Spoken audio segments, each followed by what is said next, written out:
realized there's 5 pillars that they're not teaching you all together. Like you have to go there and there and there and there and there. There isn't one person, one place orchestrating it. So I had to learn how to do it for myself. I'm a smart dude, but this type of work goes beyond the intellect. We must learn how to go beyond the intellect and go much deeper.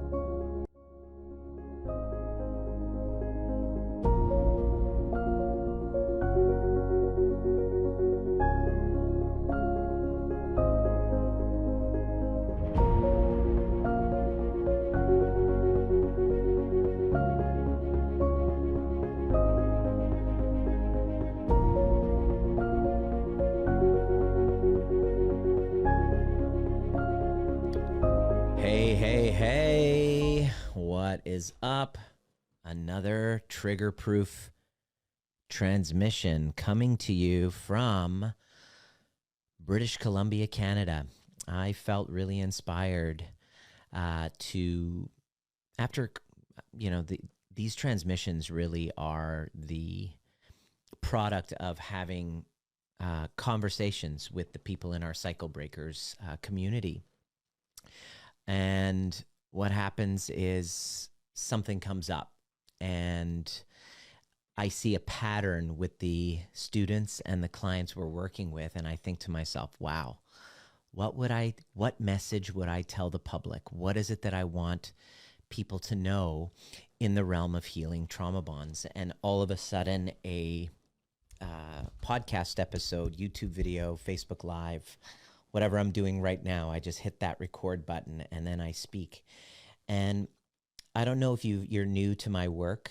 If you are, what's up? My name is Dr. Nima Rahmany, and I'm a retired chiropractor who discovered a really unholy union between codependency, trauma bonds, and chronic pain in my patients. And this was like back in 2009, and I really felt concerned, and I thought these people, when they go to the psychologist or counselor for these emotional issues, for these attachment trauma issues, aren't really getting to the root of it. And there's a really unholy union between their unresolved attachment wounds and their chronic pains. They're not going to get better. I'm not going to help them get better if they're not addressing the upstream root cause. And so I'm speaking into a camera and a microphone right now, but all of this began when I was in my office, in my kind of office waiting room. I would do these workshops. I would call them life skills for a stressful world. And I would basically teach my patients really what I really wish they understood about why they weren't well, so that they can learn how to become their own medicine. Little did I know at the time that I was unconsciously creating a methodology to heal attachment trauma. And as I went through teaching and working with patients, and then going through my own challenges, my own struggles, my own foibles in the world of relationships. I was divorced in 2011 after 3 years of marriage to my ex-wife, Maria. We're great friends now. We kind of have come full circle looking back and going, wow, we were blind. We were blindsided by completely fantasy land of what we thought relationships should be. We didn't understand self-regulation, all of that stuff. But after my divorce and several failed relationships later, going through the exact same process where I would really deeply want a connection with somebody, but I was deathly afraid of commitment. And so I was kind of like, I didn't know it at the time, but I was insecure avoidant, constantly attracting anxiously attached people, which is why I get a lot of times from the students and clients that we work with, a lot of the people will say, wow, you're exactly like my husband. You're exactly like my ex. You remind me a lot of my boyfriend or my ex or somebody, my narcissistic ex. And so I was that guy. I was that avoidant guy. I was the player. I was constantly showing up in a kind of the narcissistic codependent dynamic, which now we understand to be the trauma bond. I didn't know it at the time. but it was going through my own relationship challenges and trying to sort those out, um, to going into my last relationship. I'm married now, but my last relationship where I was with a former sex worker, prostitute, madam as well. And I thought that that was intriguing. Little did I know that my sexual shadows at the time weren't integrated. And so I thought that it would be a good idea to kind of pair up with somebody like that and have them help me build my company. And um, it was a volatile relationship, push-pull dynamic. Should I stay? Should I go? The fear of commitment ran me. I would want the relationship, but then I didn't want to commit to it. I didn't want to go through another divorce.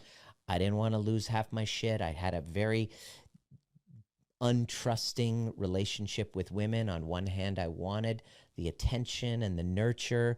On the other hand, I didn't want the responsibility. I was kind of living in Peter Pan syndrome.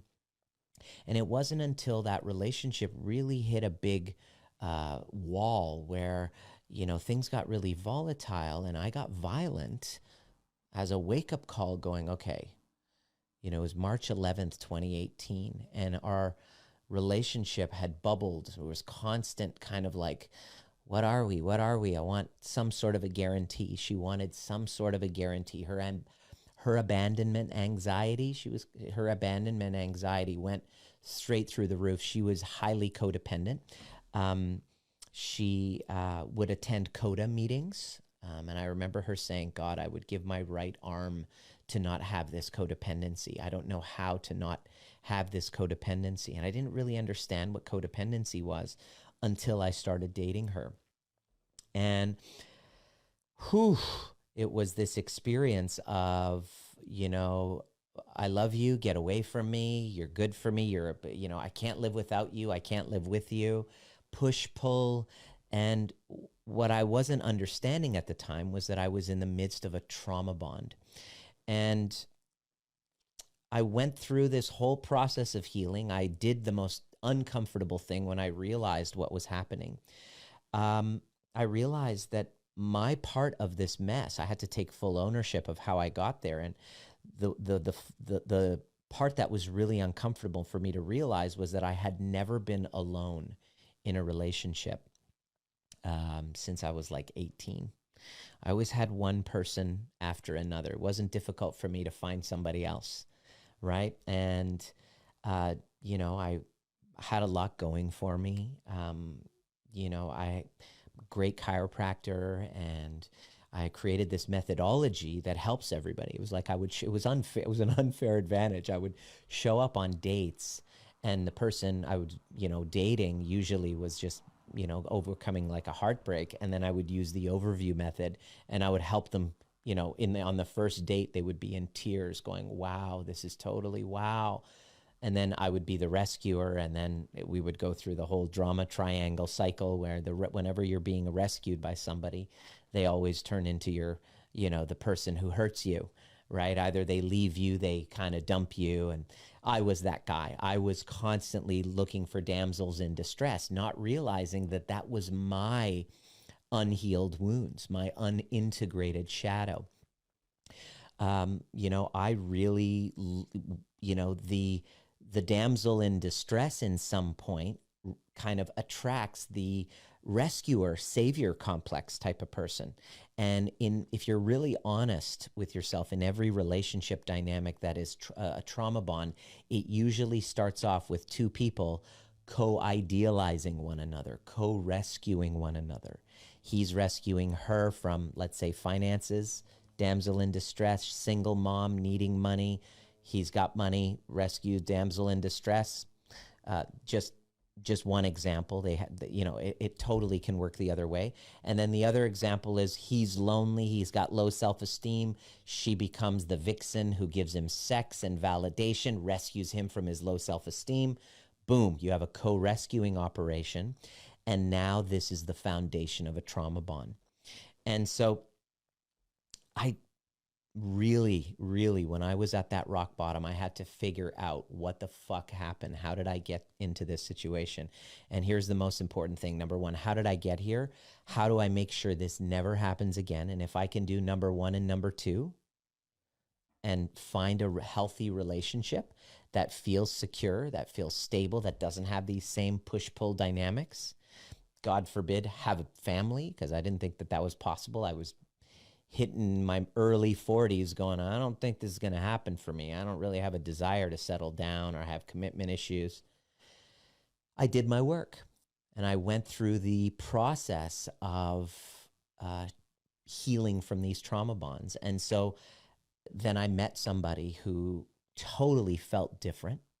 Our relationship felt different. We got pregnant, we had a baby, we got married, and now we have a beautiful growing family. Dominic is now at the recording of this 2 years old.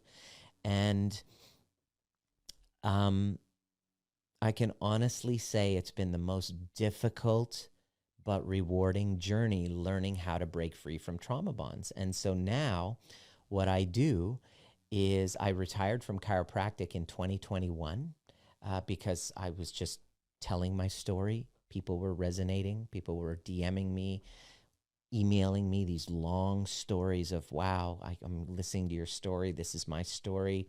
I totally resonate with it. Would you be able to help me? And I'm like, oh, yeah. I mean, these are the 5 pillars. They're the 5 pillars that I had to learn because it wasn't available anywhere else. They say trauma bonds are impossible to heal. Codependency is not possible. But then I realized there's 5 pillars that they're not teaching you all together. Like you have to go there and there and there and there and there. There isn't one person, one place orchestrating it. So I had to learn how to do it for myself. I'm a smart dude, but this type of work goes beyond the intellect. We must learn how to go beyond the intellect and go much deeper. And so now, what I do now is I run a community of people who are committed to breaking the cycle of intergenerational trauma, because that's really what I realized was, you know, in order to heal this with your relationship challenge, your codependency, whatever is happening, the way that we heal it is we acknowledge that this did not start with us. You got to go back and look at the modeling of relationships that you received from your family system, from your family of origin. What was the relationship like with your parents? What happened? How did they handle conflict? How did they handle, were they completely behind closed doors, so you were in the dark and you didn't have conflict resolution modeled to you? Well, guess what's going to happen? You don't know how to do conflict, and then conflict carries certain meaning. So then all of a sudden you suppress your truth in fear of having conflict. And then when you suppress your truth, you create an inner conflict and you abandon yourself. And so health problems as a result of this, insecure relationships, relationships that aren't truly authentic, you know, that lack intimacy, and all sorts of problems happen if we aren't modeled healthy, secure attachment and like ruptures, you know? And so we've been helping people who identify as codependents, who identify as narcissists. Borderline's a little bit challenging, I got to admit. We've worked with a few, and full transparency, it doesn't work out well. Borderlines and narcissists, cluster B personality types, are very challenging to work with, because in order to heal, we must evoke and trigger the very challenges that are stopping us. I remember when I went to anger management, and I remember asking, you know, how do I know if I've healed from this? They say, well, you're going to get that thing triggered and you don't react the same. The way that you respond is different. Well, that means that you have to actually have the thing triggered. So like, it's like saying, you know, I want to heal from my fear of going into elevators, but I don't want to be triggered. How do you know that you've healed from your fear of elevators? By getting into a fucking elevator. So it's funny. I just had a DM from a dude. He's like, I really want to heal this, but I'm afraid of doing meditation because, You know, my wife who's separating from me, is a yoga teacher and does meditation. I'm afraid of being triggered. So if you're doing some meditation work and personal development work with that involves meditation and stuff like that, it might trigger me, and I'm afraid of that. But can you help me anyway? And it's like, dude, it's like, in order to heal, the way that you know that you've healed is that you have that stimulus in front of you, and who you're being is a completely different person around that. In other words, in order to heal, especially from codependency, we must become a different person. You cannot heal being the same person. We got to be a different person. Being is our thoughts and feelings, and our construct of the universe must change. And we don't want to change. We want everything else to change for us, but we don't want to change. And so that's why I say, you know, borderlines, people who have identify with borderline and first of all, narcissists generally don't admit to wanting to heal, that they don't want to work on it. Depends on how, I mean, we all have an inner Kanye West inside of us. We all have narcissism inside of us. We all have parts that are codependent. But my experience, the further along you go along the spectrum with narcissism and borderline cluster B personality, they're the most difficult to work with, because when they get activated, they get right into victimhood, and everything becomes an attack on them. And so receiving feedback is really important, a really important part of healing. But if you have kind of like, if feedback gives you narcissistic injury and you get reactive and then they become pretty abusive, very difficult to work with. So we've now created some boundaries with an application process and an interview to make sure that the people that we're seeing in our Cycle Breakers community are actually resilient enough. I mean, we all have our challenges and our foibles and our path to growth, but we want to make sure that the people that we are actually helping are within certain boundaries of and receptivity. That's the key. How receptive are you to receiving challenging feedback? So in the realm of healing codependency, what I wanted to share with you on this training, really short training, was a major blind spot that most codependents have. And I wanted to share it with you. Just if you're on the path towards your healing, you're getting therapy, you're, you know, all of that stuff, and you really want to heal, there's a few blind spots that I want to really encourage you to look at, because here it is, you know, the reason why we can't becomes the reason why we must. This is the big blind spot. And I'm going to say a few others as they come to my mind, but there's a few that I want you to, that I'm actually going to write it down. The first blind spot in healing codependency is you're going to have an excuse that stops you. That excuse is, I don't have any money. Well, the reason why you don't have any money to invest, there's a reason. And you know, money, I'm not here to shame you for it. We already have a shameful story about money. We already have a shameful story about love and deserving. And so when the topic of money comes up, the shame comes up, and then it gets, you know, people, you know, when we actually, you know, they expect that the big one, they expect that our services should be free beyond the free content that I put out. The podcast, hundreds of hours of podcasts that I, you know, invest money to put out to meet the right people who are actually ready to do the work with us. The reason why we can afford to put out this content, hundreds of hours, is because of the people that actually reach out and go, I'm ready to invest. I feel safe with you. I feel like you're, you know, a no BS type of person.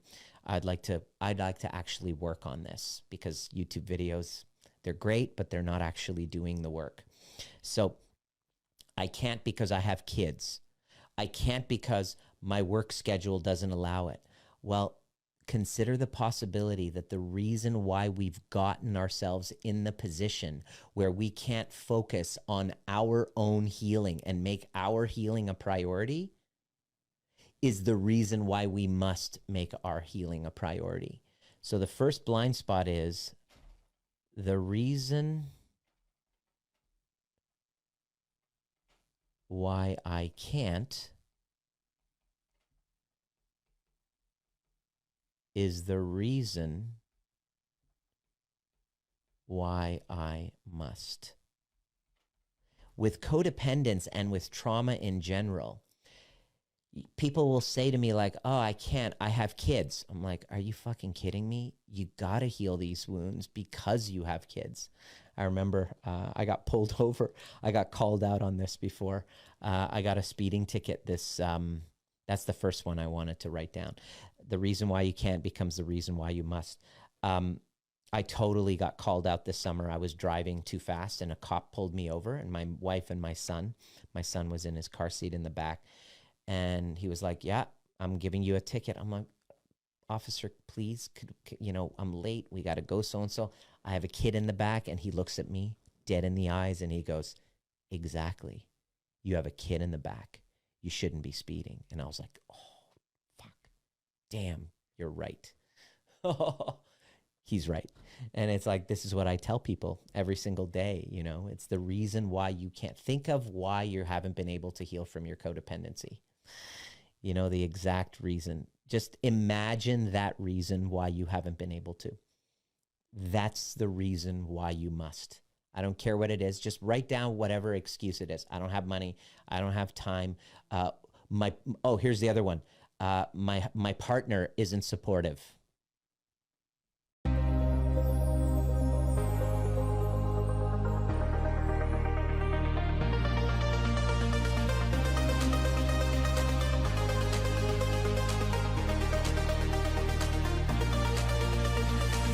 My name is Dr. Nima Rahmany, and you've been listening to the Trigger Proof, designed to teach you the most important skill necessary for a dramatically changing world, which is nervous system regulation.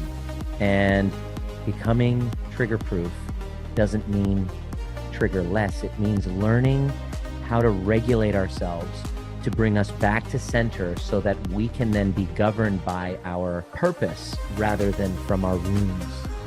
Anytime there's reactivity, there's a wound. And if you're curious and inspired to learn more, join us at Breathwork and Badassery or the overview experience. There's a difference between listening to a podcast and actually showing up live and doing the work with a badass community who's all about breaking cycles of intergenerational trauma. It didn't start with you, but it can end with you if you're willing to do the work. See you at the next perfect time.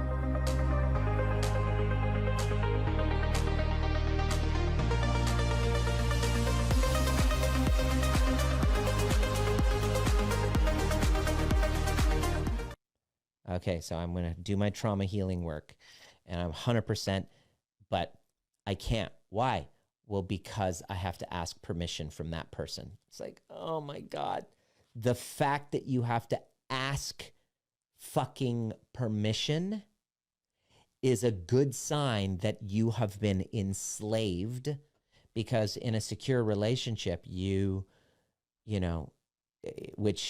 in a secure relationship, like if my wife came up to me and was like, I need this, and this is for my health, it's for my well-being, I'd be like, all right, totally, this is for your well-being, because your well-being is my well-being, right? And that's where a secure relationship is, there's a union there, which, because there isn't a union there, and you're in a relationship with somebody who likely isn't unified with you, is exactly why that person will require to do their healing work. So that's the first blind spot. So there's several blind spots. Maybe I should update that. I said the one blind spot. There's a couple that I wanted to mention. The second blind spot here is this term. The second blind spot, two blind spots here. The second one is identity of confluence. Let me just write that a little bit. my community always makes fun of the way I actually make fun of the way that I write. Identity of confluence. What the hell do I mean by that? This is the major blind spot of codependency, confluence. I want you to think of confluence as it's like two rivers coming, and then they're literally becoming one. What you have to understand is what codependency actually is. It begins in childhood, where the child's needs, emotionally, physically, spiritually, whatever, aren't met. And the child is put in a position where they're not seen, and they are getting the felt sense that they must perform or work for love. You know, you're here to play the role. Maybe that role is to be like a parent. I have just one of my clients that I'm working with today. She's in this kind of identity of confluence that contributed to her codependency with a narcissistic father who parentified her. Constantly was like, oh, actually emotional incest is another one. It's kind of like you are mommy's partner, emotional partner. You're taking on and being the emotional sounding board for a parent. That's called parentification, or it's also called emotional incest, where you were put in a position where to be a good boy, to be a good girl, you were there to kind of take care of the needs of daddy or mommy emotionally, and being their sounding board, and kind of like a romantic partner to them, like a romantic partner would be. You know, another one of my codependent clients, she was her father's and her mother's emotional sounding board, was like holding space for them even at the age of 5, right? And what happens is a 5-year-old doesn't think, oh, you know what, these guys have unhealed traumas and they're parentifying me. Let me just set some boundaries and say, hey, mom, dad, go to a therapist. I don't want to be your therapist. I'm a kid. I want to be a kid. No, the kid doesn't do that. The kid turns around and shifts their identity to have confluence. Why? Well, because to get your survival needs met, right? To get your survival needs met. And so what happens is you develop the sense of identity of being, of having confluence, of integrating and merging and fusing with the person that you're with. Their preferences become your preferences. And there is a why. Well, because it will evoke such painful abandonment anxiety if you were to have a boundary. And instead of risking your abandonment by setting a boundary, what we do is we have porous boundaries. There's no sense of self, and we just merge with the other person, which is a perfect match for somebody who needs to parasite off of another person to get their needs met. So that's codependent becomes a perfect energetic match for a narcissist. A narcissist who needs somebody to fuse with them to feel important. Okay, so this is the key. Borderlines especially. So borderline to narcissist is like a perfect unholy union. It's like soulmates, right? Soulmates that become cellmates, because you've developed an identity of confluence. And this identity of confluence is pretty damn near impossible to break. Like impossible, because what happens is people will reach out and go, I'm with a narcissist, I'm with somebody and they're ready to leave. I want to save my marriage. How do we do this? How do we do this? I want to do the work because I'm going to lose this person. And it's like, ooh, there's a red flag. As a person who specializes in helping people break trauma bonds, I can sense who's going to be successful and who's going to fall flat on their face and fail miserably. And that, before, I used to take everyone. Now, after doing this for like 5-6 years, I'm like, we got an interview process. I want to see if you're actually ready. The person who's ready, I'll tell you, out of 10 people who apply, only out of 20 people who apply, I would say maybe one is truly ready. It's really sad. All these applications that we get, and I read it, and I'm like, there's no way this person is ready. Let me give you an example. Identity of confluence. The person DMs me and applies and is like, why does my husband keep cheating on me? And I'm like, all right. First of all, if you've never met me before, I don't just fucking sugarcoat stuff. I'm like the David Goggins of healing trauma bonds. I think I'm of the belief that we're in a kind of sea of toxic positivity, and in these kind of counseling and therapy sessions are all about just blowing sunshine up your ass and validating your perspective, which doesn't involve you growing at all. I mean, don't get me wrong. We do need somebody who can hold space as an empathetic witness. 100%. That's important, because trauma isn't what happens to us. It's what happens inside of us in the absence of an empathetic witness. So it's important that the person that you are receiving guidance from and help from, doesn't just keep fucking invalidating you and say, come on, you pussy, what's the matter with you? No, I'm not talking about that. I'm saying step one, empathetic witness. But the big blind spot in the entire profession, in the psychological world, is that you go 2 years, 3 years with these counselors and psychotherapists who might have degrees, but they haven't integrated their own shadows. They're actually might just validate your story. See you next week. Giving you no tools, not teaching you how to shift things within your body and how to become your own medicine. There's no learning and there's no growth in that. You'll stay stagnant, right? So what I do basically is we have these interview processes and people DM me and they're like, why does my husband keep cheating on me? I'm like, are you fucking kidding me? Why do you keep? It's because you keep taking him back. And I'm just like saying it to her face. And she's like, oh, so you're saying it's my fault? And it's like, oh my gosh, we're doing this whole fault thing. First of all, let me make one thing clear. In order to heal from trauma bonds, we have to stop using the word fault and blame. This is not about victim blaming. This is not about faulting the victim.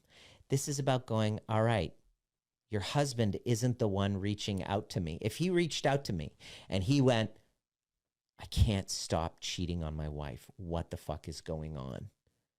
Right? I have a problem. This person, I don't want to lose her. And I got to solve this. Can you help me? Boom. Now we're getting somewhere. He's ready. He's like, okay, I don't want to lose this person. There's a tone of humility there, which is necessary in healing trauma. We must have a tone of humility, whereas some people, especially if you've gone too far in the cluster B personality type group, there is no humility. You have this fucking grandiosity, and it's really difficult because you can't heal when you're really just kind of married to your grandiosity story that you're the right one and everybody else has got the problem, right? That's not going to that's not going to lend you into an outcome that's inspiring to you. The real question you got to ask is, okay, so what is the outcome that you want? Right? What outcome do you want? Well, I want, so let me give you an example. She says, are you blaming me? I'm like, no, I'm not blaming you. I'm just saying, like, this is why he keeps cheating. This is why, because you haven't created a consequence, a boundary that says, if you are with another person, then you don't have me. And because he doesn't have that boundary, all he gets is maybe some whining. It's not a real boundary, and he's treating you to the exact same degree as you're treating you. So no, I love myself. I just love him. I want to help him. It's like, okay, this is the blind spot. we have an identity of confluence. You don't know who you are outside of this role of being the helper. Where the fuck does that come from? It comes from an identity of being a slave. It comes from an identity of abandoning yourself to have attachment, to get your attachment needs met. So you're not going to solve the problem in your marriage by talking about him, because it's got fucking nothing to do with him. And it's got everything to do with why you feel the need to betray yourself again and again and again, because who you feel you are is unworthy of love without this person's validation. Why? Because of your identity of confluence. And so here's what happens. The second that the codependent is, all right, so what do I got to do about this? Well, we have an event coming up, or boom, here, this is an application form. It's got a $150 refundable deposit, because we've had so many people who are codependent say, I'm ready to heal, and they apply, then they don't show up. And all of a sudden, it's like happens so often because of the trauma response, the freeze response, we literally eliminated all no-shows by putting that deposit down. Yay for us. It's called a boundary.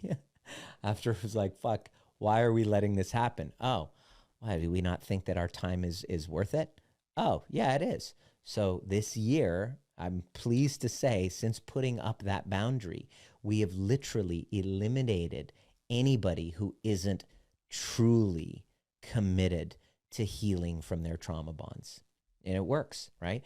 This has got to be, and here's the key, is that the principle that I have and who I help, the people that are in our Cycle Breakers community, it's got to be just as healing for me as it is for the person in the community, right? Because I'm not, the way that we have it in our community, the community is the guru. There are no gurus. We don't put people on pedestals. I'm a heavily flawed human being who's on a very, very important path and an important purpose. I'm no saint. I'm constantly working on integrating my shadows. Today is only day one. I know what I'm here to do. I know what I suck at.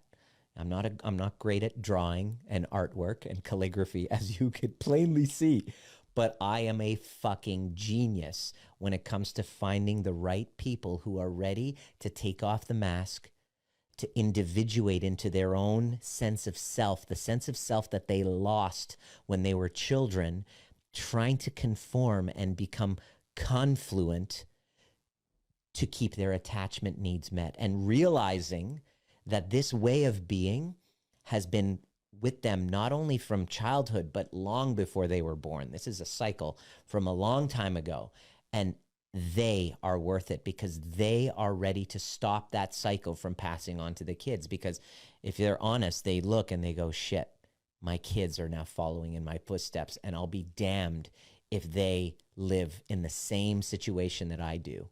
I'm ready to take this on. I don't care.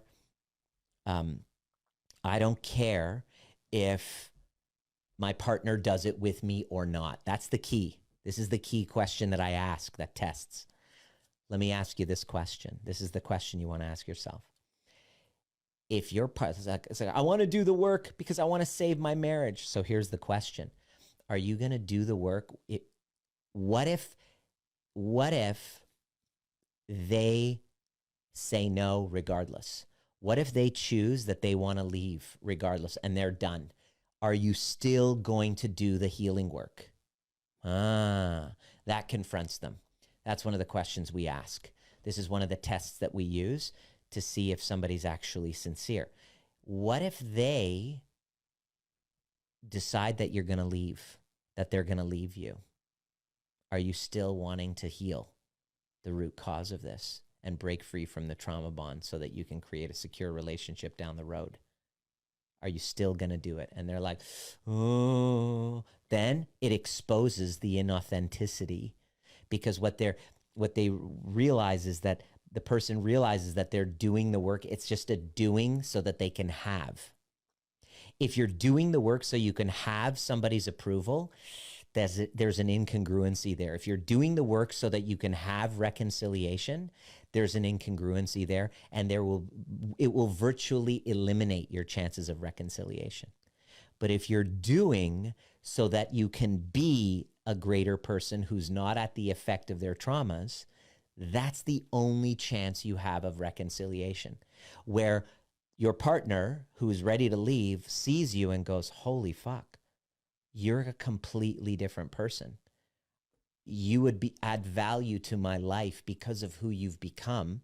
I don't want to lose you.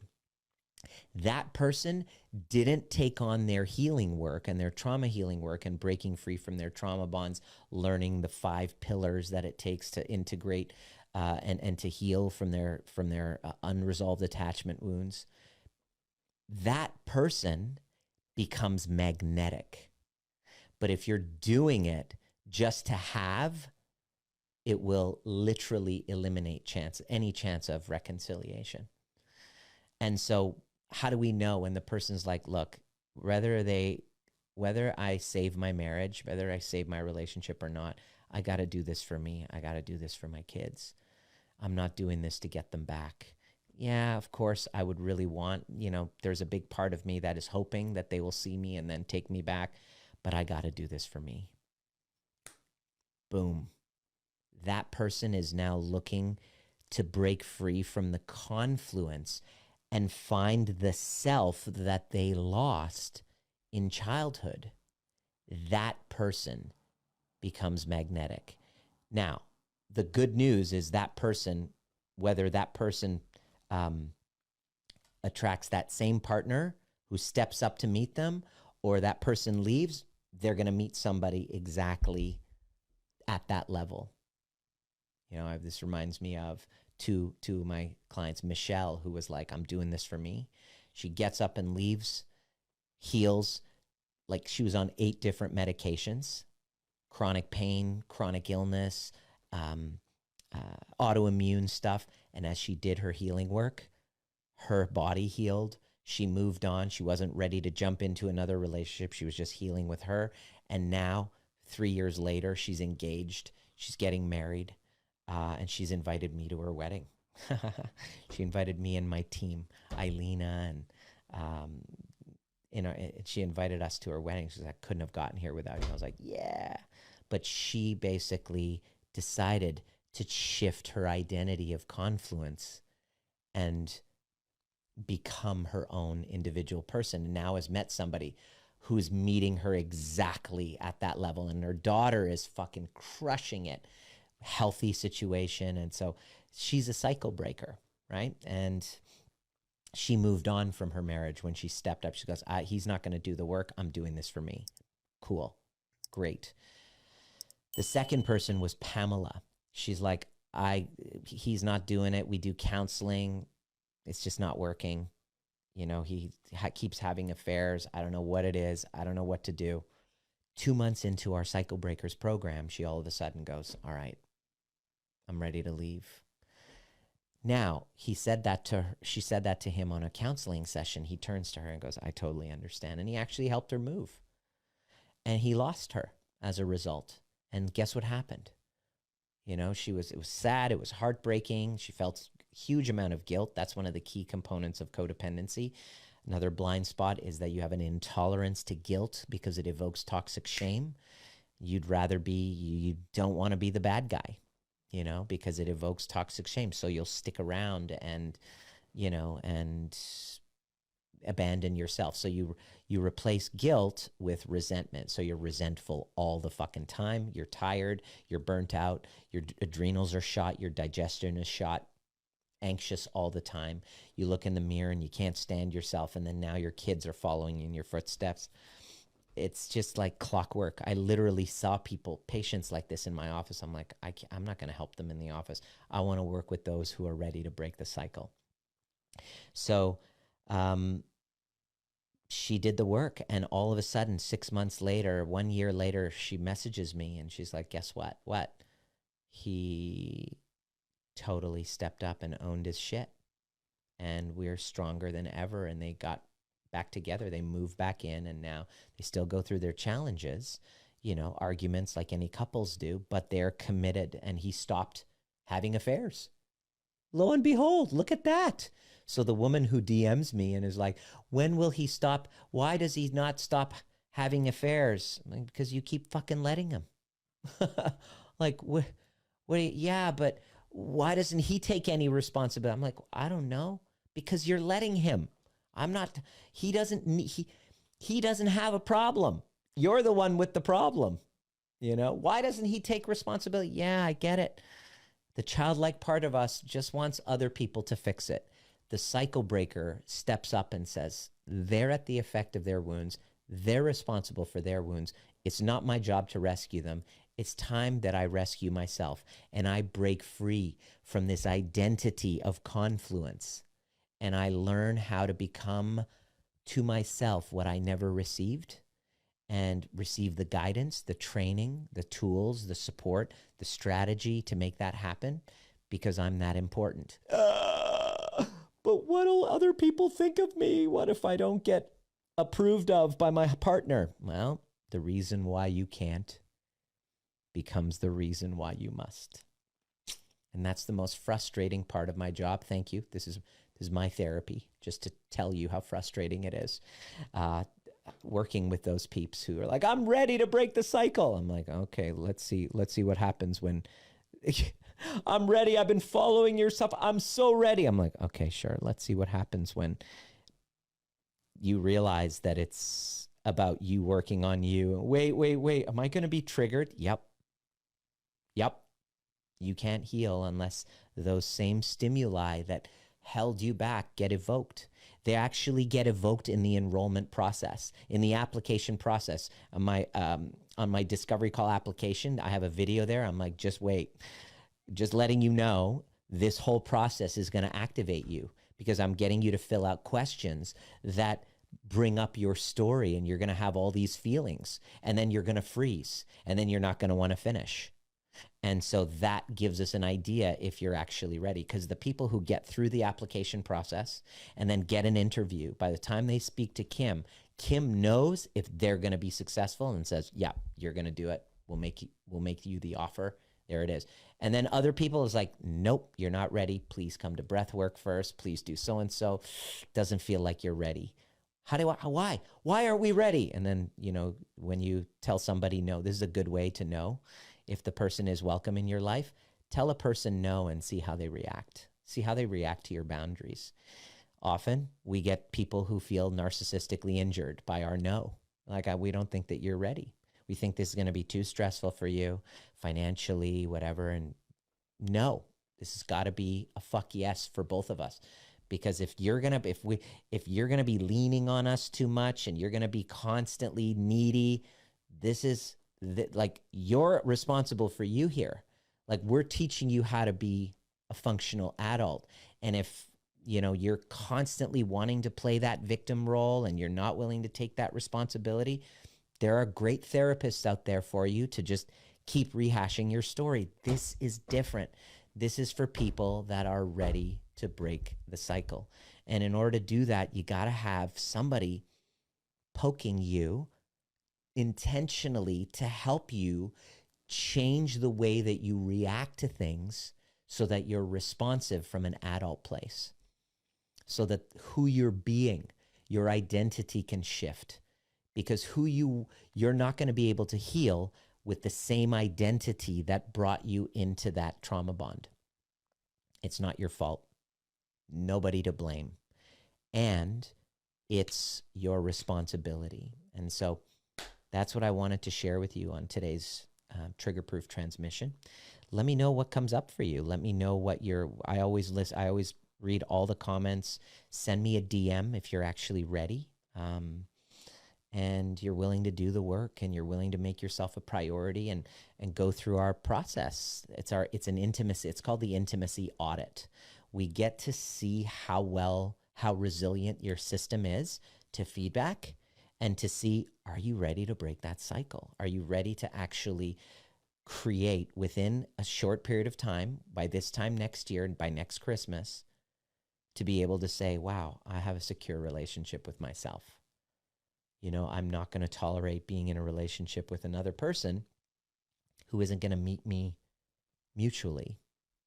And I'm willing to make myself a priority for the first time in my life. When is that going to be a good time? So that's my invitation for you. Let me know what came up for you in this training. Those two blind spots, the reason why I can't becomes the reason why I must. And the identity of confluence must be overcome. You must lean into that if you're willing to go to the other side. And I got to say, the other side is beautiful. It's nice to feel safe in my home. It's nice to have my home feel like sanctuary instead of a battlefield where I'm just dreading. I remember in my last codependent relationship, I fucking dreaded coming home, right? It's if you notice your partner is dreading coming home because they don't feel safe around your energy, this is a red flag. Not your fault, but there's a lack of safety there. There's a trauma bond happening. And the good news is it doesn't have to be that way if you're willing to lean into the two blind spots, that the reason why you can't becomes the reason why you must, and the identity of confluence. Are you ready to shift your identity? Send me a DM saying I'm ready to change my identity, and I'll see you on the other side. Make sure you subscribe. See you at the next perfect time.